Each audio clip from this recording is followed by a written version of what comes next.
Hello mga Katotski! Welcome back to our channel. So for today's video mga Katotski is mag-ride na naman ako ng kalabaw. Ayan. So, natapos na rin po kaming magtanim ng mais. Nakatanim na po kami ng mais sa sa tinatrabahuan naming lupa. So ngayon mga Katotski, magra-rides na ako ulit.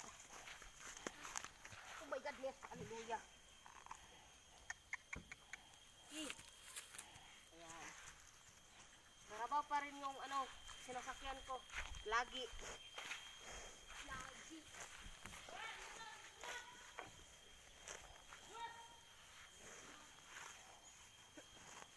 Oh my God. Yan. May dala po akong panyo mga Katotski kasi sinisipon po ako. Yan. Sinisipon ako dahil sa init mga Katotski. Nga. Yung plato yung gibutang niya, silaan.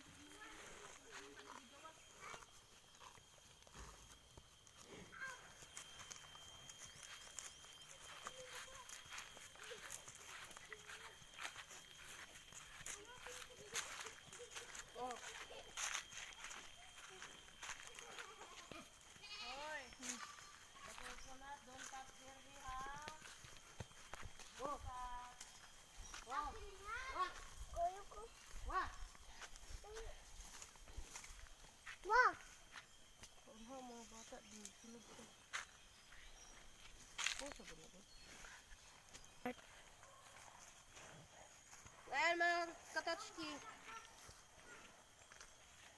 hindi po ako naka-post ng video mga ilang weeks kasi busy po kami sa sa uma namin.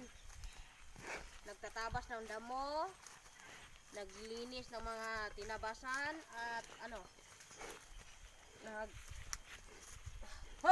nagdadaro na, nag-araro at tinaniman ng mais. Ayan, natapos na po kami mga Katotski. Kanina pa lang po kami natapos.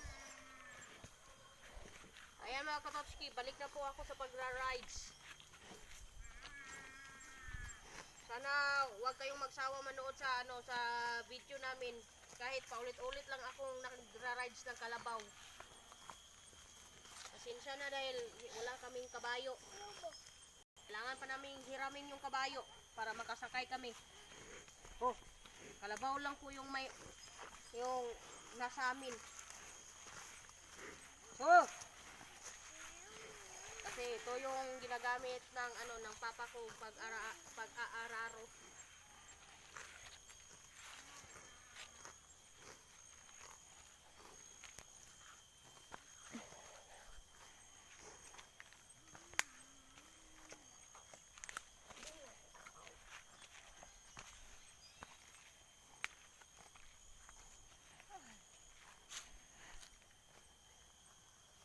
Oh!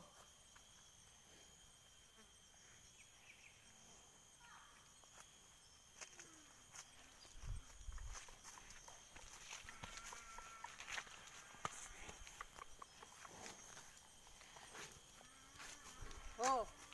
Kaya mga Katotski, yung mga yung puno ng prakata po dito sa sa kapitbahay namin ay pinuputol na po. Ayan tignan niyo naman. Ayan, pinuputol na po.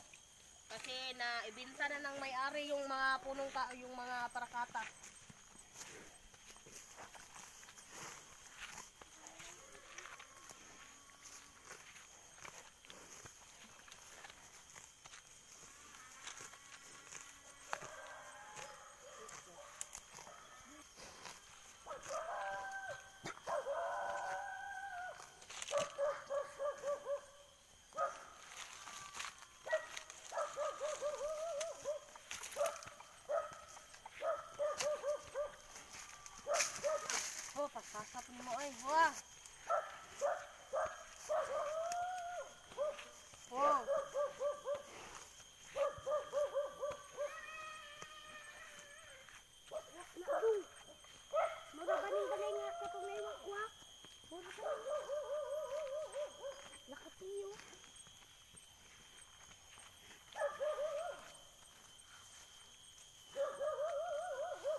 Katochki. See you sa the next video namin. Sana huwag kayong magsawa manood sa video namin. Bye-bye.